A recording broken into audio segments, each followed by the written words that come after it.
I think you should work towards a life that embodies your values, whatever that is. So if that involves close relationships and altruism and that kind of thing, then that's the kind of life you should lead. But you shouldn't do it because you need those things to make you happy and you're unable to enjoy your life without them. You start your book off with this quote from Harari, which says, "In the past, we humans learned to control the world outside us, but we had very little control over the world inside us." Does this highlight a blind spot that lots of people have? I definitely think so. I think we're naturally wired to pay attention to what's outside of us. And I think there are potentially good biological reasons for this, right? We have desires specifically to motivate us to go out there and try to achieve them. But a lot of thinkers, sort of within practical philosophy, the Stoics, the Buddhists, right? These thinkers have suggested that a better path to satisfaction and well-being is to work on what's going on inside your mind rather than just trying to get what you want, right? So trying to manipulate and master your own desires rather than just gratifying them, right? Trying to make the changes in your own mind so that you don't suffer, so that you don't have these biases, so that you can restructure your actions and your behavior. So this book is really sort of meant to take that idea and sort of provide the nuts and bolts 21st century manual for it, and sort of expanding on this idea in a very modern sort of way.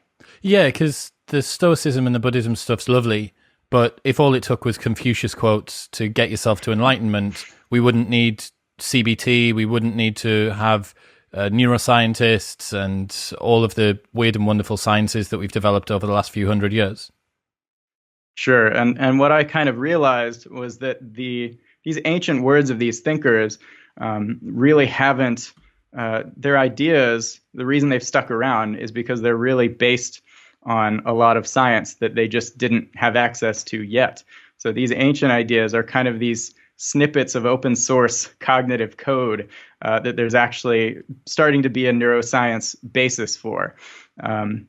But human nature existed pretty much as it does today many years ago. So we can study these ancient ideas and sort of combine them with the modern ideas to get to something like a science for modifying and improving your own mind. Yeah. What were the main influences for you? What were the bodies of work that you drew upon to write this?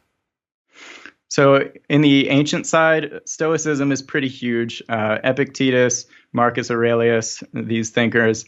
There's also a lot of Buddhism and Taoism that shows up, and then sort of gradually working chronologically up and arriving to a lot of the modern science like cognitive behavioral therapy and other proven methods of change in terms of your mind.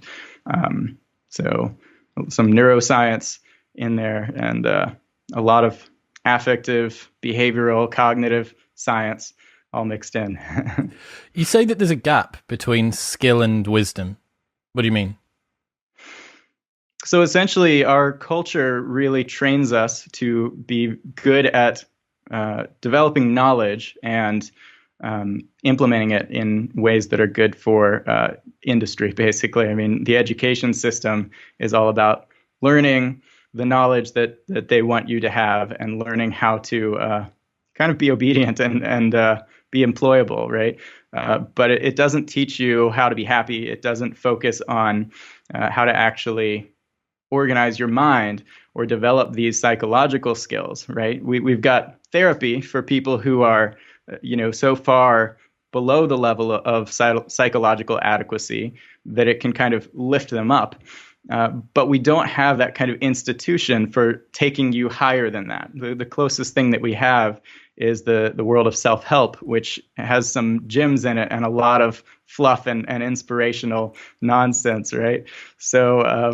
So really, I've really kind of made it my mission to create that body of information on a systematic level for how you cultivate wisdom, how you actually get better at at programming yourself for life, not just for work, not just for knowledge or skills.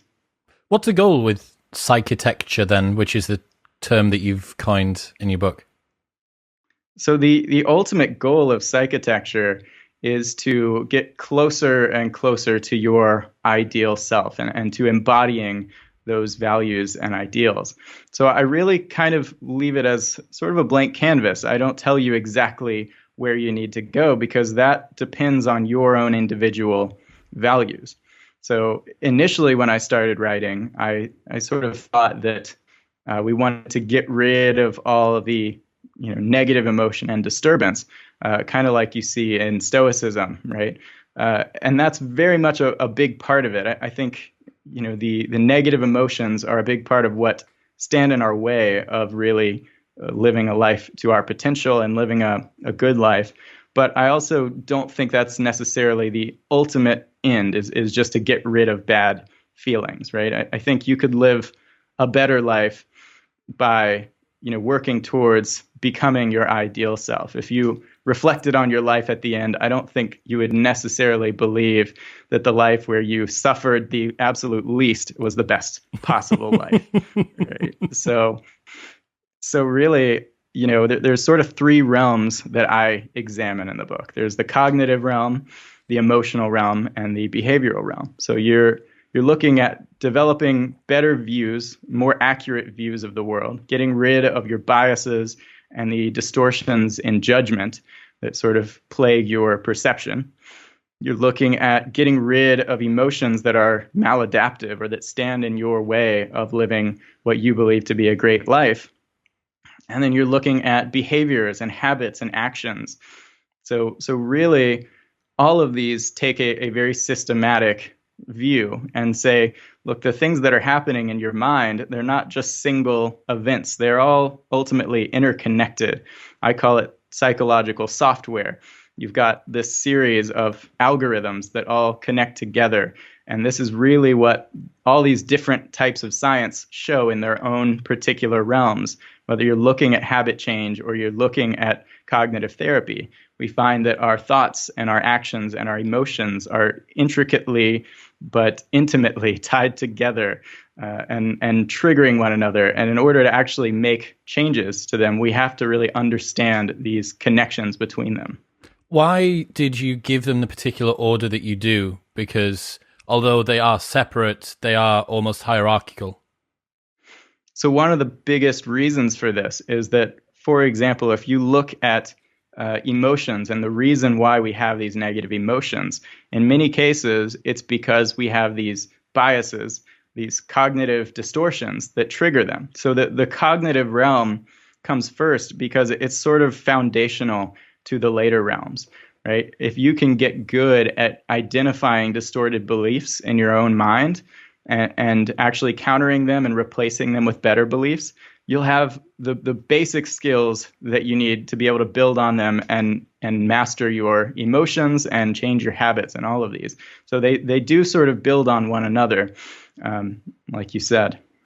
Is that why, do you think Eliezer Yudkowsky's just got like the fattest foundation of the pyramid ever? Yes, I think so. I've always loved Less Wrong and that whole community. It's always sort of been one of the components of my vision for designing the mind, to sort of take that type of community that's so focused on optimization of beliefs and biases and apply it to more than just beliefs, apply it to behaviors and particularly, I think, emotions, because the same kind of logic applies there. Why do you think it is that we don't have a lesswrong.com for the other two sections? Have you thought about that? I think there are sort of similar things for behavior. There's a lot of talk about habit change out there. I mean, James Clear, all of his work and his book Atomic Habits very much examines that side of it. But it's kind of something I've always wondered. I don't know exactly why there is that gap, because I look at like the community centered around biohacking, for example, people taking all these chemicals and psychedelics and injecting themselves with gene-altering materials and microchips. And there's something really cool about it, even though there's a bit some risk there. But I've always wondered, why does that community centered around optimizing your whole psychological software not exist? And that's kind of where I'm trying to come in there. I get it, man. I mean, for anyone that is uninitiated, lesswrong.com and was it overcomingbias.com as well? Was that another one? Yeah. And then Slate Star Codex, which is now Astral Codex 10 or something. Yeah. So all of these different websites are born out of this sort of rationality movement.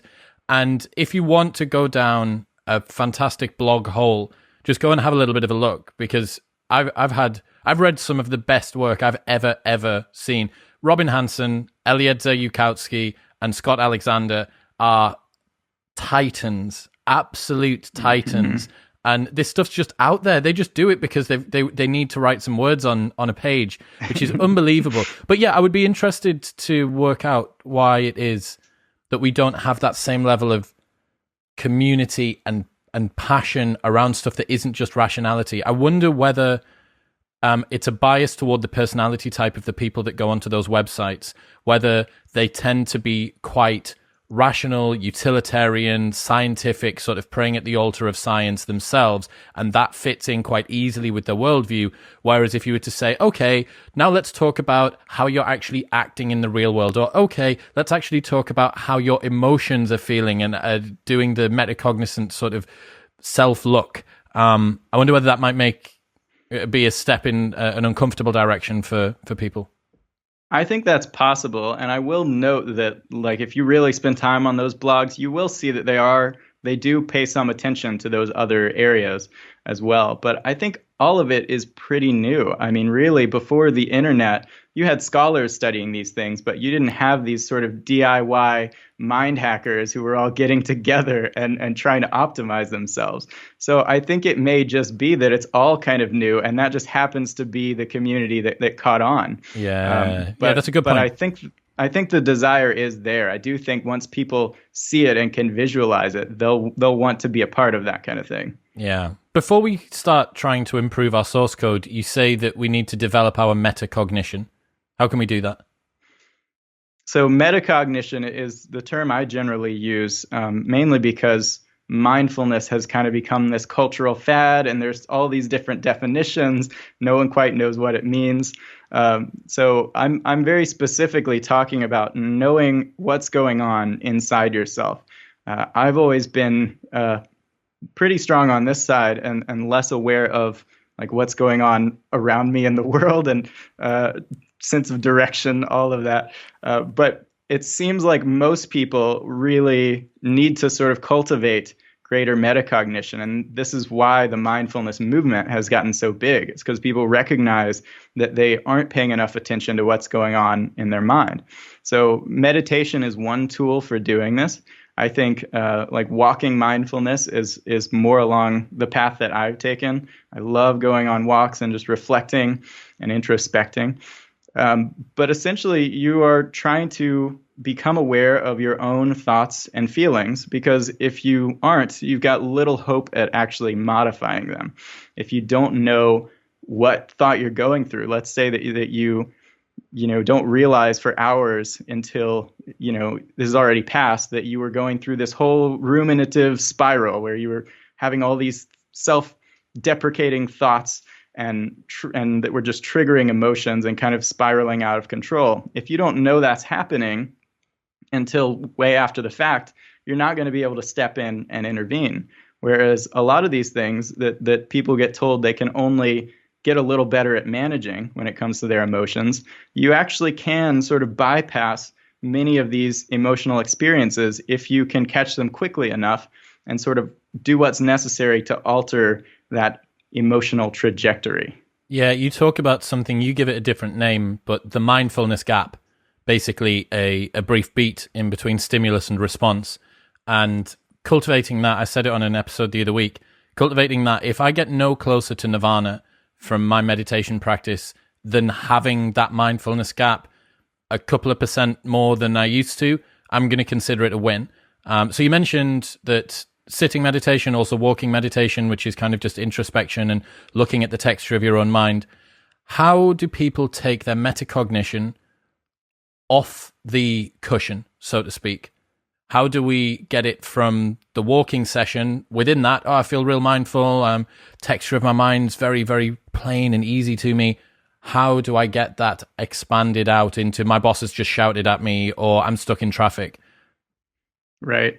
I think if you can really build the habit of keeping a log of what's going on in your mind, instead of just noticing it when you're on the cushion, like you said, if you can get to where you're trying to notice as quickly as possible and actually write down the mental experiences that you're having, this will cause you to start seeing these patterns all over the place, right? A lot of people don't know what's actually causing the majority of their daily suffering, right? And you may start writing these things down and realize, oh my God, like 90% of the times that I'm getting upset, I'm waiting in traffic, right? And it's the specific thought chain that is triggering all this. So if I can focus on that and program it out, and I can notice when it's happening, then I can eliminate that huge emotional category that isn't serving me and that I don't want. So if you can do this habit of actually writing down and sort of categorizing and clustering these different experiences, writing down the event that triggered it, the thought or belief that is sort of catalyzing it, and the emotion you felt.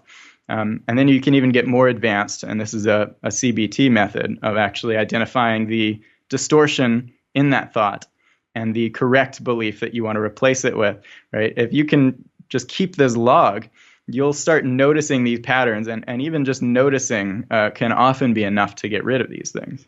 That's a good point. That one of the things, anyone that's done Headspace's Take 10, like the most basic thing that Andy Puddicombe, lovely baldy Andy Puddicombe with his nice soft voice, the first thing that he gets you to do is he just wants you to note what it is. There is something happening in the texture of your mind. And as Sam Harris says, being lost in thought while you're awake is like dreaming without knowing that you're dreaming. Absolutely. That's the danger. And as soon as you step through that and think, right, okay, I can step into my programming. I'm not at the mercy of the next thought that comes careening into view. Remembering that not only are you not your thoughts, you're also not the creator of your thoughts either. You're the person that sees or hears them. So it's the same as letting somebody else constantly talk at you if you don't give that mindfulness gap. So yeah, I think it's a great way to kind of set that foundation. So you start off in this cognitive section. How can people rewire their cognitive biases? So the short answer is it's really hard to do. This is what the research suggests. And I do think the research is a little bit limited on this. But a lot of people think that if they just learn the names of all the biases, that it'll kind of just magically make them go away. And in some cases, that's true. That's why I recommend before you do anything, learn to identify these pretty much universal biases that cause us to make these mistakes and hold false beliefs. If you can just do that as a first step, it will help improve things. What are your top 3, top 5? Okay, confirmation bias is a huge one. It's hard to even call that just one bias. It's more like a cluster of them. But the whole tendency to want to seek out information that reaffirms your existing beliefs, that's huge. I mean, if you can get to where when you're researching an issue because you're arguing with a friend, you can at least notice, okay, I'm tailoring my Google search a little bit towards showing me what I want to see. I'm clicking on certain links and not others, right? This can help work towards getting rid of that one. Another is this whole mess of social biases, right? We want to fit in. We want to be a part of a group. And this has a tendency to cause us to skip over a lot of the logical steps in arguments and to sort of find a way to believe what will allow us to fit in. So this is sort of a fundamental desire behind a lot of our beliefs. And then another sort of fundamental one is our tendency to want to absolve ourselves of blame and blame others. So the fundamental attribution error. That was my one, man. That was the one I was going to give you. That gets me every time. Yeah. So we just constantly tend to say, well, the reason I was late, the reason why I made this mistake is because the world was out to get me. I got in traffic, right? The reason why someone else is late is because they're just a bad person there. That's a bit of an extreme exaggeration, but that's essentially what we do. We want so badly to preserve this positive view of ourselves that we'll tell ourselves just about anything. And I'm not saying that you should go against that to the point of having terrible low self-esteem, right? The point is to develop an accurate view of yourself so that you can actually work towards improving yourself. Okay, so we've got some understanding, little glossary of mental models that are commonly going to come up. How do we then go about rewiring our cognitive biases? What I say on this is that it's sort of a process, it's sort of a creative design process for every individual bias. And I go through a few of them. But one of them, as an example, is the planning fallacy, right? We have a tendency to think we can get something done in a much shorter time than we actually can, right? You can look at, studies have been done on classrooms where they ask people like, okay, this is the due date for this paper. What day are you 90% done? You're going to have it done by 90% sure you're going to have it completed by. What are you 50% sure? And inevitably, they're so much more ambitious than they actually end up doing, right?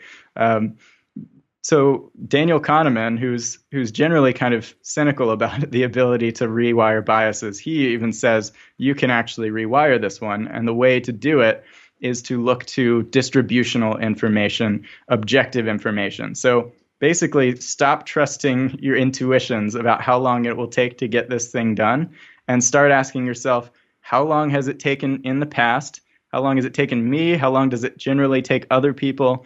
It's likely going to be a few times longer than you estimate, right? I mean, my natural thinking was that I was going to be able to finish my book in 6 months. In reality, it took me close to 2 years, right? So, but I knew at the time when I was setting that goal, like, I'm probably not going to hit this, but so I'm not going to like go promoting that it's going to be ready in 6 months. So you just have to keep that in mind, that it is more about how long it generally takes than how long you feel like it's going to take at the time. Did you see Daniel Kahneman with Sam Harris, that live event that they did? And Sam asks this Nobel Prize winning psychologist of like 50 years or 40 years or something, just a total monster in the psychology world. And he says, so after all of this time, Daniel, researching cognitive biases and understanding how our minds work, have you actually got yourself any closer to rationality? And he just goes, no, not really. Yeah, so I did hear that. It is. And that's enough to lead most people to think, well, you just can't do this. What gives me optimism is that in a lot of these studies, pretty much all of these studies, they're finding people who are volunteering to be in the study to get rid of a bias, and they're doing it for class credit or to get paid or whatever it is. All right. Most people aren't that deeply motivated to get rid of anchoring bias or whatever it is. They're kind of just going along with the study. If you look at cognitive therapy, which is essentially the process of getting rid of biases for emotional purposes, right, where people are often meeting with a therapist once a week on these issues, they're doing these homework assignments, they really want to improve their own minds, we find a totally different finding. It's not impossible to change these beliefs. It's actually pretty common. It's very effective to work on these beliefs and then get rid of the negative emotions and mood disorders that were propagated by the beliefs. So to me, that tells me that the motivation of the person working on themselves plays a really big role. And I think that's missing from a lot of the studies that suggest we can't change our biases. Some skin in the game as well, right? You know, right. If your life is falling to pieces and you're paying somebody $50 an hour to put it back together, you're probably going to work fairly hard to try and get it fixed. What about introspection? How can people improve their introspection?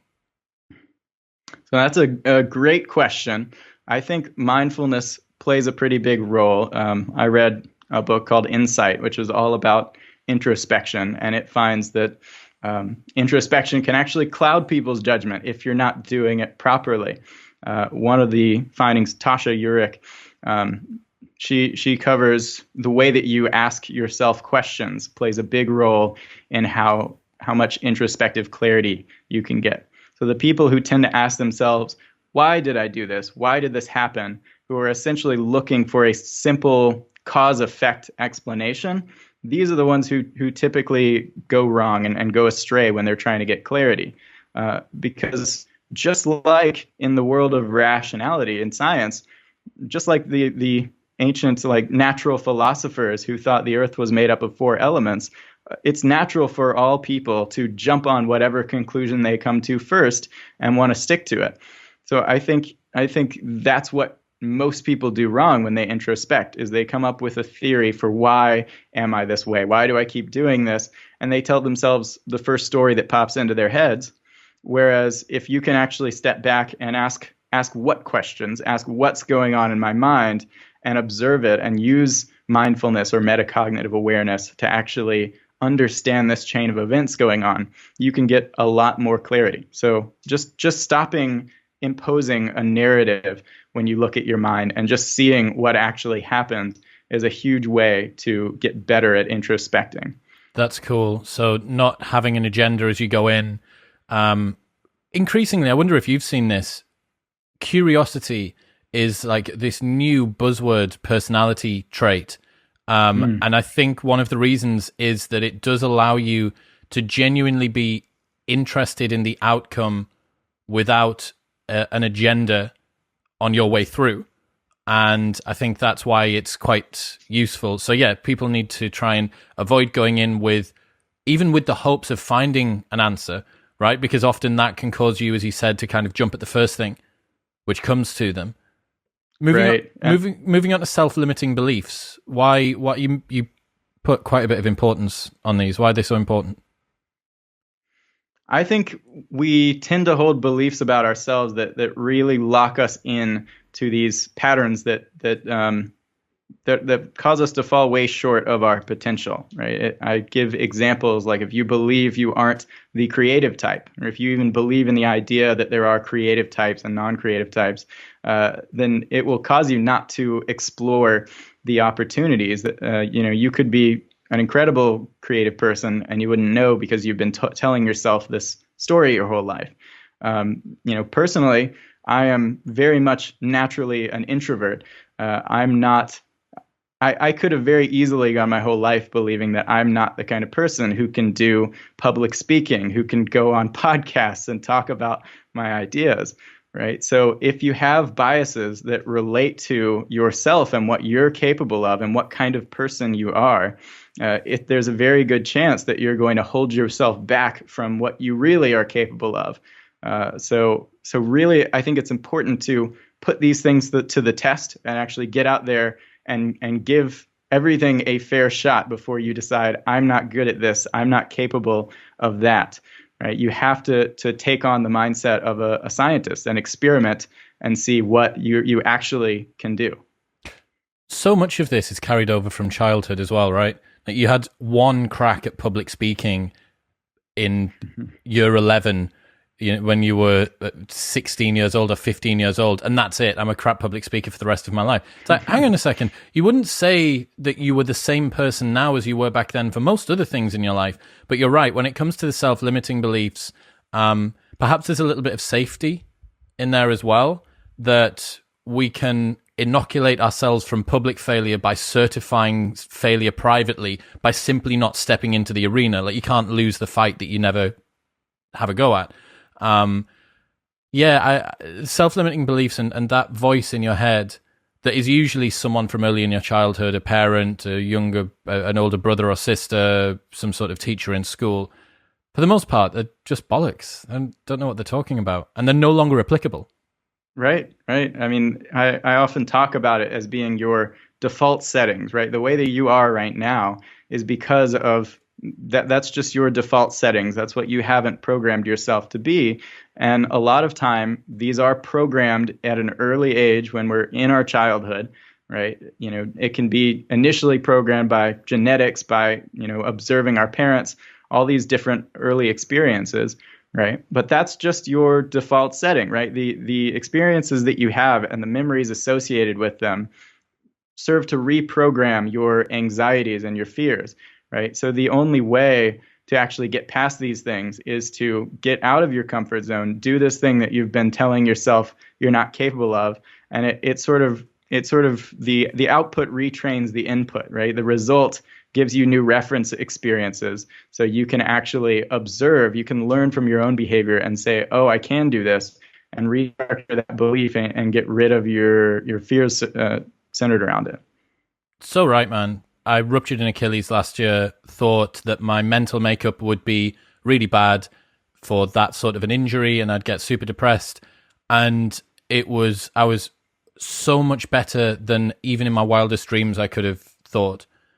Wow. I didn't realize how much resilience was there for me to tap into. And then when I needed it, it just arrived. So I really do think that was quite shocking to see. And it made me question a lot of my assumptions around my own self-limiting beliefs as well, which I wouldn't advise rupturing an Achilles as a personal development strategy, but right. it's at least the outcomes were okay. So moving on, we've got our cognitive biases, we've got rid of our self-limiting beliefs as best we can, we've improved our introspection. Then we need to cultivate self-mastery and wisdom. How do people even start with doing that? Yeah, I think wisdom is one of those words that gets used for just about everything. And you have to make sure you're on the same page when you're talking about it. To me, it's what you get when you combine rationality with that introspective clarity. Because there are a lot of people out there who have gotten good at understanding and getting what they want, but there's something still missing, right? I mean, you were just talking about these setbacks like tearing your Achilles, right? You can look at lottery winners and quadriplegics or paraplegics and ask, how happy are they actually a short while after? And the answer is like they're generally the same. Exactly, it doesn't matter. The same, yeah. Lottery winner and someone who's made disabled in a car crash reset to the same level of happiness after 12 months. Right. So you have to question at that point whether just being rationally good at getting what you want is actually a good strategy for happiness, right? I think wisdom is being able to combine that rational sort of strategic side with the introspective clarity, with the knowledge about yourself that, okay, this is how my mind works. This is how I think things are going to go and how I'm going to feel when this happens. This is why that may not be true, right? If you take the classic example of whether you should take a wallet that you find or return it to the owner that's got a bunch of money in it, right? Strategically, you could say that of course you should keep it, right? In a purely rational, like short-term sense, right? But I think if you've got this introspective clarity combined with it, meaning you've got wisdom, you know that there are other psychological outcomes that could come from that these things that seem like they would make you happy very often don't make you happy, and we seem to have to keep relearning these things over and over. So actually remembering the next time you're in one of these cases, remembering that your new car didn't actually result in greater well-being, that's what it means to be wise, I think, is to hold those ideas in your head the next time instead of just forgetting again. So that's Bayesian updating in a way. Absolutely. It's just a more holistic version of it applied to your whole life and your mind. Did you take your section on Dukkha bias from Robert Wright's Why Buddhism is True? A big part of it, yeah. I mean, I quoted him in it. Yeah. And, so I got absolutely torn to pieces on YouTube for using the word unsatisfactoriness.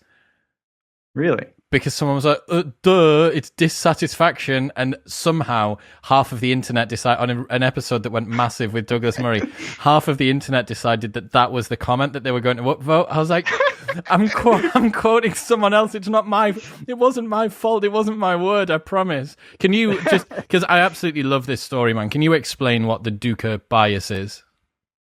Right. So dukkha is a Buddhist term. It's essentially the term for the problem with the human condition. And it's been translated roughly as life is suffering, but that's not a very good translation. Unsatisfactoriness is the best comment and give Ryan shit, please. Thank you, internet. Yeah. So unsatisfactory is the way the Buddha sort of described life and the human condition, and what's wrong with it is essentially that even when we get what we want, there is this longing that just never goes away. And from a modern perspective, you could call it hedonic adaptation. We don't actually get happier when we get what we want. So the Buddha's solution to this was to look at this process of craving or thirsting and try to completely unplug it, right? He said, if we can just eliminate our desires completely, then that's sort of the way to end this constant cycle of unhappiness. My approach is a little bit different. I say that if you can learn to manipulate and master your desires, you can use them to fuel you towards your goals rather than just preventing them from causing you to suffer. But you can do both, essentially. What's an example of that? So with the kind of splitting two different sections. So an example for desire modulation. So if you have a desire for comfort and you basically have this need to be comfortable all the time, you're not capable of enjoying a camping trip. You're not capable of being content if the temperature in your house isn't set to the right degree, right? And you recognize that this doesn't really matter. This is basically an addiction that I've developed, right? You can basically do the opposite using something called asceticism.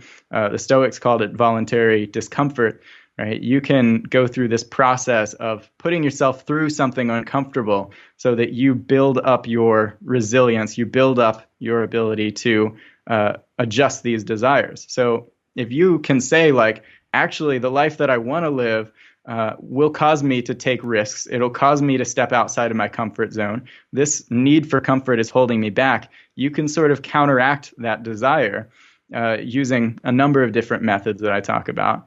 And then you can use different desires to fuel you towards your goals. The Dukkha bias, as you've called it, is ever since I read that, man, in Robert Wright's book, it's been one of those ground shake moments, I think, for the way that I view the world. And the example, I'm not sure if it's him that uses it or if it's one that I've come up with. He talks about, imagine that you're planning a holiday and you can't wait for this holiday. You and your partner have been planning it for ages. You're going to be somewhere hot, and you've researched all the bars near the hotel, and you even know the cocktail menu. You know what cocktail you're going to have, and the sun's going to set there, and that's the actual table I want to sit at. And for ages and ages, you're thinking about how beautiful it's going to be. And then you get there and you go away on a holiday, and it's the first night, and you've booked your table, and it's the exact table that you want, and the sun's just setting, and you've got your cocktail in your hand. But then you notice that there's some grains of sand between your toes.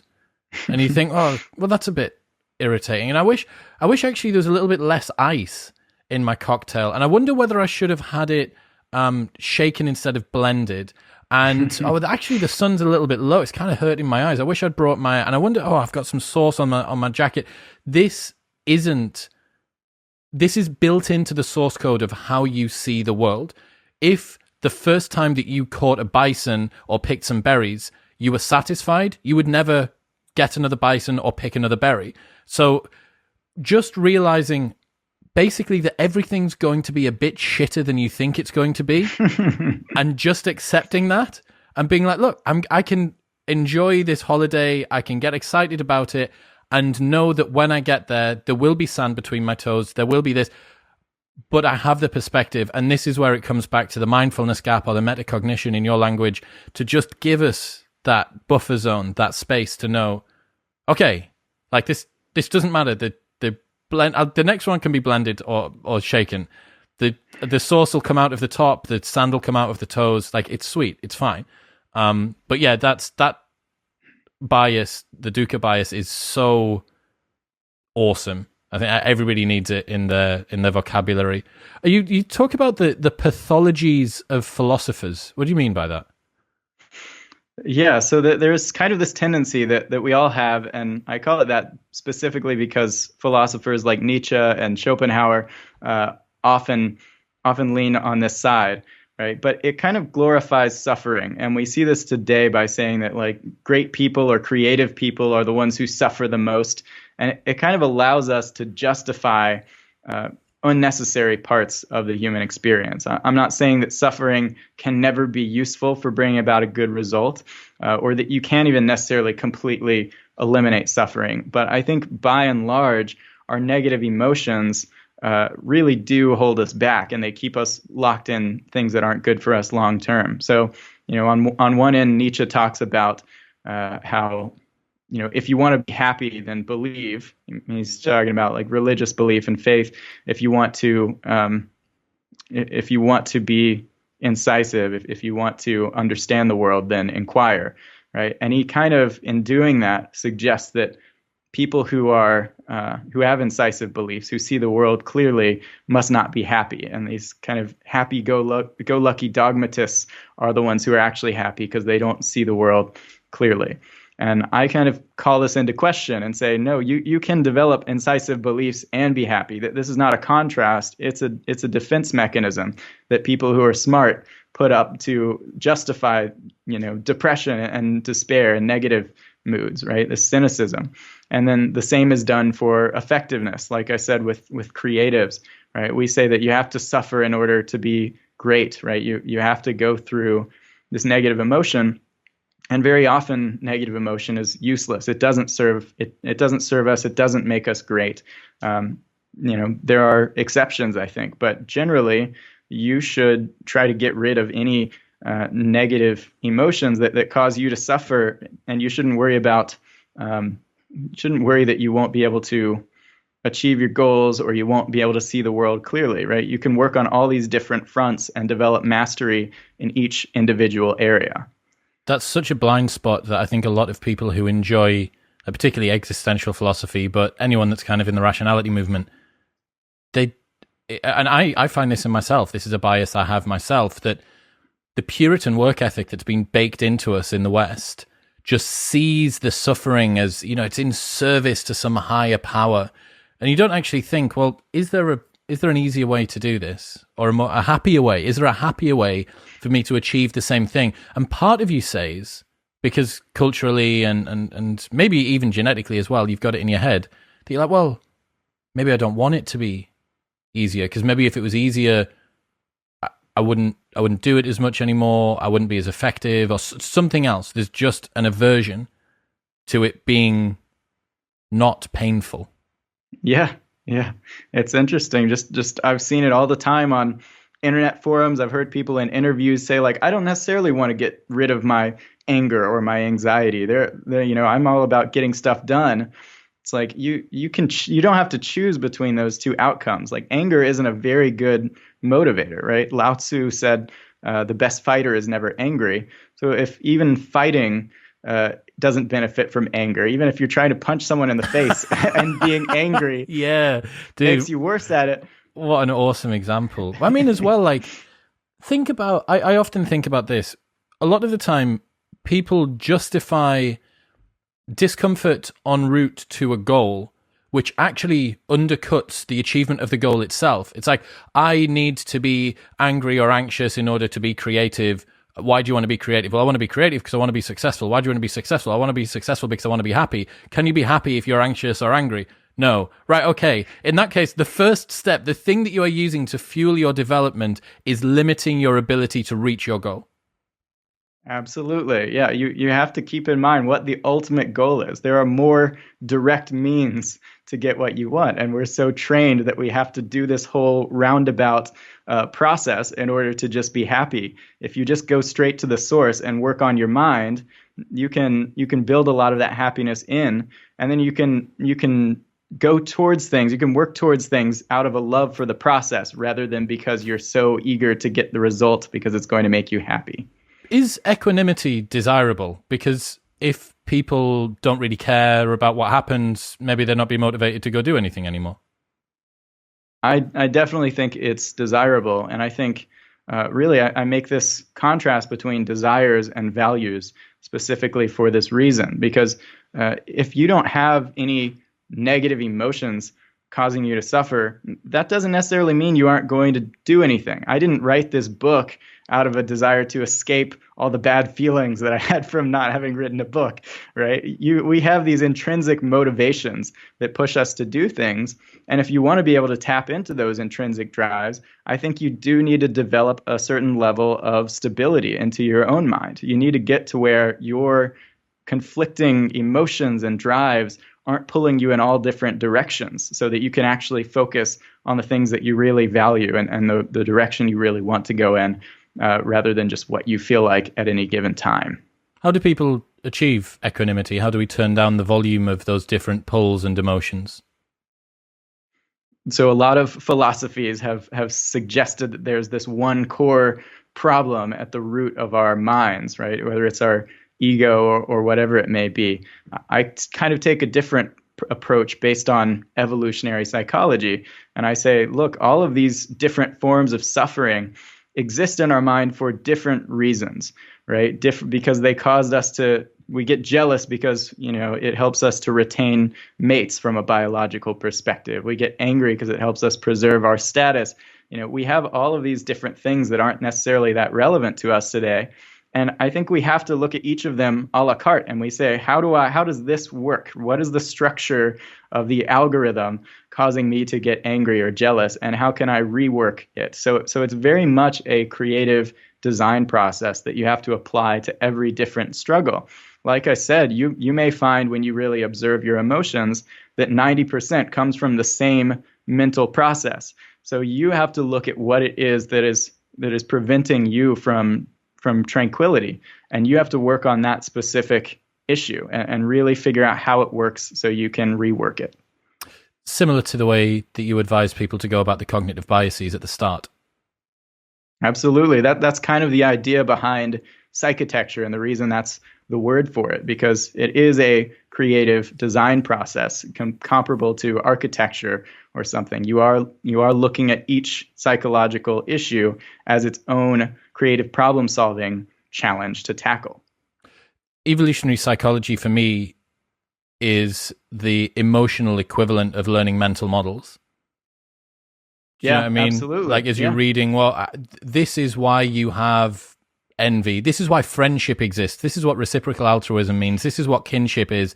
This is why men are attracted to women that are younger than them, and women are attracted to men that have V-shaped bodies, and why we like good teeth, and why we like good hair, and why we have an aversion to things that are colored blue and that we try and eat them and no one will do it. Like all of this stuff.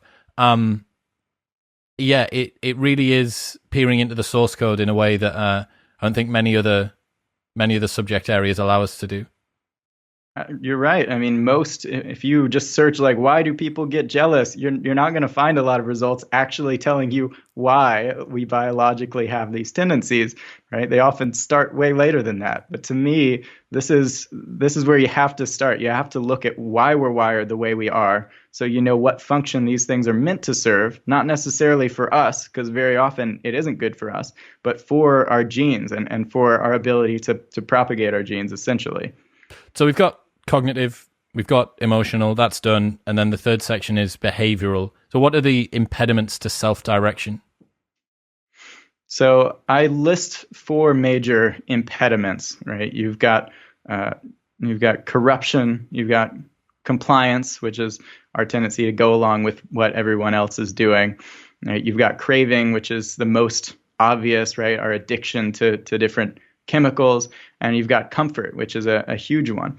So I examine each of these and the basic obstacles that they pose and how you can work around them. All right. I talk a lot about how our cravings are amplified by the modern world, how modern food, for example, kind of hijacks our evolutionary desire for certain nutrients, how modern social media hijacks our social drive. So we have a lot of forces working against us, and preventing us from living the life that we really choose to live. But I think the best solution still rests in self-mastery, I call it, in the ability to develop more control over your mind. So in the whole behavioral section, I talk about these different creative strategies to rework your behaviors and your habits rather than just kind of trying to brute force suppress the things you don't want to do and work up the motivation to do the things that you do. What are some of your favorite strategies from that? So if you look at the classic marshmallow test by Walter Mischel, which found that self-control is pretty much the greatest determinant of success in life out of any other metric, even like intelligence and SAT scores. A lot of people assume that means that people who have more willpower are just going to be better at things in life. And the reality is, I think the people who have a lot of self-control aren't necessarily gritting their teeth and using a lot of willpower. They're using these strategies. So even in that example with the marshmallow test, the kids who were able to not eat the marshmallow for longer that was sitting in front of them, they weren't the ones who were staring the marshmallow down and trying to fight back the urges. They were the ones who were either directing their attention somewhere else, playing with a toy, doing something besides staring at the marshmallow, or they were altering their evaluation, right? Their interpretation. They were thinking about the marshmallow as a cloud or something instead of as a delicious treat. And really, you can take a lot of ideas from this and apply it to your own life in terms of designing the consequences of your actions. Right? You can use the desires that you already have to channel the behavior that you want. So a lot of us have heard of the idea of writing a check to a friend and having them deposit it if we don't meet our goals. Right? This is using our desire to maintain our money and accumulate things financially. Right? You can also use your social drive. Right? So everything from having a workout buddy or a personal trainer if you want to exercise. I personally have used a tool that I love called FocusMate. I use this in the process of writing the book, where basically you meet with people virtually. You have these hour-long, roughly, calls, and it calls itself a virtual co-working tool. You basically just check in at the beginning, tell the person what you want to accomplish over the next hour, and they tell you theirs. And then you check back in at the end to see how you do. And every time I've done this, I have ended up meeting my goal of word count or whatever it is that I was trying to do. It is a surprisingly powerful tool. And it's because we're not just trying to push through and get it done. We're using desires that are already inside of us to make it a lot easier and sort of turn it into the path of least resistance. What's the opposite of self-mastery?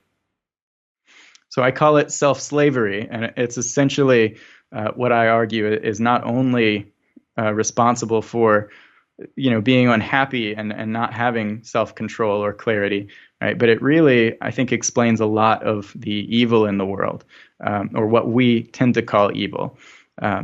So, a lot of the people who do some of the worst things, I think, are unable to control their desires, or they're unable to get the clarity needed to work towards what they really value. So, I mean, you can apply this anywhere from like dictators who believe they're doing something good for the world, but they've got this bias and this lack of wisdom, to, something like school shooters who simply haven't developed the mastery over admittedly difficult emotions that they're often going through. So if we started looking at things like this, and we started saying, how can we give people the tools they need to restructure their minds and ignite their interest in restructuring their minds, I think it would reduce a lot of the bad actors that we see in society that we often just blame on this enigmatic evil inside of them. Yeah, you're very correct. I think it's odd in a meritocracy that we don't believe that people can have redemption. with that? Do you understand what I mean? There's kind of a bit of a juxtaposition there. If anyone can become anything that they want and hard work can get you anywhere, the winners at the top are worthy of their successes and the losers at the bottom are worthy of their failures. It does seem odd that we're not empowering people to take control of their own mental architecture more with stuff like this. I agree. I totally agree. The whole justice system is kind of centered around just deciding who the good guys and the bad guys are and making sure the bad guys suffer, rather than figuring out how we can cultivate these better qualities in people. Have you heard Sam Harris's most recent Free Will, the Final Word on Free Will podcast that he put out last week? I have not heard it yet. Dude, you will love it. Anybody that's listening after this, go and have a listen to that. So Sam's been big into sort of determinism, kind of one of the public-facing forefronts of that, I suppose. And he just does an hour-and-a-half monologue talking about every single different element of it. It's so beautiful. He really is. He's wonderful to listen to. I know that his views on Trump have annoyed some people over the last year or so, but man, when you get him in his wheelhouse for stuff like that, he's unbeatable. There was this quote, actually, in the book where you say that if losing all of your possessions, circumstances, social standing, and relationships would deprive you of all your happiness, what you have cannot be called happiness in the first place. Do you think that that's a desirable state to get to, where we're so detached from our externalities, from our external world, that we're kind of totally floating through in this oddly Diogenes sort of piss pot of self, discare about the world? I don't think that's a desirable kind of life, no. And I really am not referring to that kind of lifestyle where you want to get rid of your relationships and possessions and all that, right? But what I'm really getting at there is that if you haven't built the psychological well-being into your mind, then you're essentially going to be hopeless if you don't have all these things that you have come to require. I think you should work towards a life that embodies your values, whatever that is. So if that involves, close relationships and altruism and that kind of thing, which I assume it does for just about everyone, then that's the kind of life you should lead. But you shouldn't do it because you need those things to make you happy, and you're unable to enjoy your life without them. Right? You should do it because that's the life you want to have. That's the person you want to be. I don't talk about how you can algorithmically program joy and love into your mind so you don't need to have anyone else in your life, right? I haven't found a way to do that. I'm mostly focused on how to get rid of the obstacles in your own mind, preventing you from enjoying this world and fully diving into those positive things. Yeah, it's interesting thinking about, I know you've read The Happiness Hypothesis by John Haidt, and he talks about happiness doesn't just come from within, it comes from within and without. And there's a quote from Naval that's floating around online. My buddy Vizzy has just done a drawing for him, which is beautiful. If you go on at NAVAL on Instagram, you can see the drawing that I'm talking about now. And the quote is, "It is far easier to achieve your material desires than to renounce them." And I think that the devil lies in the details when we're having this discussion. Asceticism and the rise of minimalism, the minimalist movement, where people just get rid of all of their possessions and live out of a backpack. That world, kind of this, almost going back to the cynicism, right, of the ancient world. I think that is, in a way, people deciding to not step into the arena of real world success. That, as I said before, you can inoculate yourself from failure in the real world by deciding never to put the coin in the machine and play the game. Right. And the devil's in the details, in that you need to try and cultivate personal values, a sense of sovereignty, this robustness around yourself, and resilience and fortitude to the things that the world is inevitably going to throw at you, both good and bad, and know that what happens to you, the things that occur to you like that, do not matter. And yet, in the same breath, you can also enjoy having a family, driving a nice car, being in a comfortable house, getting to go away on a holiday. And I wonder if in a different version of the simulation, we would actually be able to construct a society that was UBI'd up to the max and didn't have this Puritan work ethic, or we were all David Pierced up with intravenous MDMA in a transhumanist utopia where we don't even need other people around. You know what I mean? But this is the world that we've got. The world that we've got right now is a meritocracy. It is something where you need to go out and do stuff. We still have mental programming that gives you a sense of what is pride. Like, why do we have pride? We have pride because when you do something challenging and worthwhile, you get a good feeling to yourself because you are moving toward a goal. Not having goals isn't an option. You're always going to have goals. Even if the goal is to not have goals, you're constantly going to be checking teleologically against whether or not you're achieving that. Have I not achieved a goal today? No. Right. Yes. Well, no, dude, that's a goal. Like, it's kind of a bit unfalsifiable in that way. No. But yeah, man, the devil really is in the details with this. And I think you've done, for anybody that wants to enjoyed what we've gone through today, Designing the Mind, the Principles of Psychitecture will be linked in the show notes below. You've done a really, really awesome job with it, dude.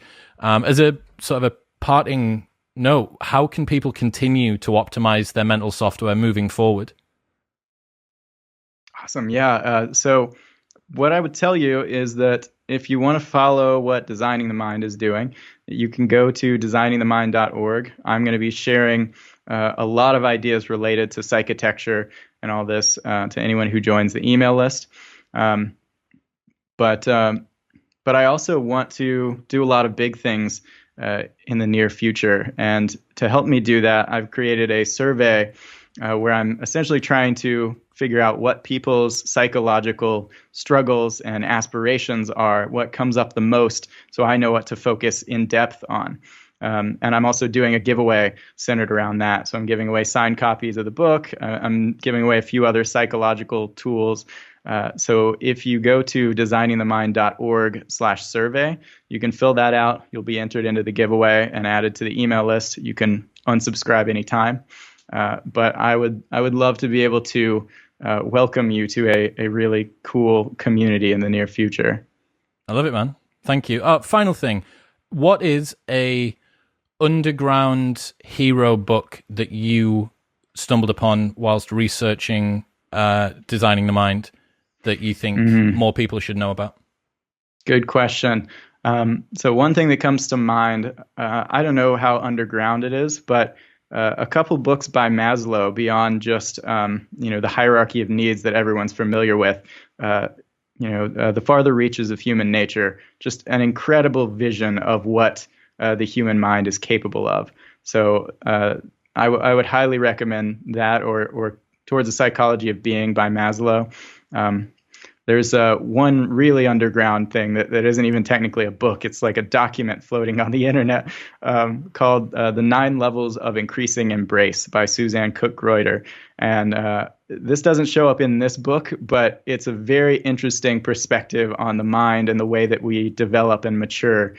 So I cannot recommend that highly enough. Awesome. I'm going to try and find The 9 Levels of Increasing Embrace. And if anyone wants to check it out, it may be in the show notes below, or I may have given up. Ryan, man, I'm super excited for whatever the next book is and whatever you've got coming up. I really look forward to it. Awesome. Yeah. Thanks so much for having me, man. I really enjoyed it.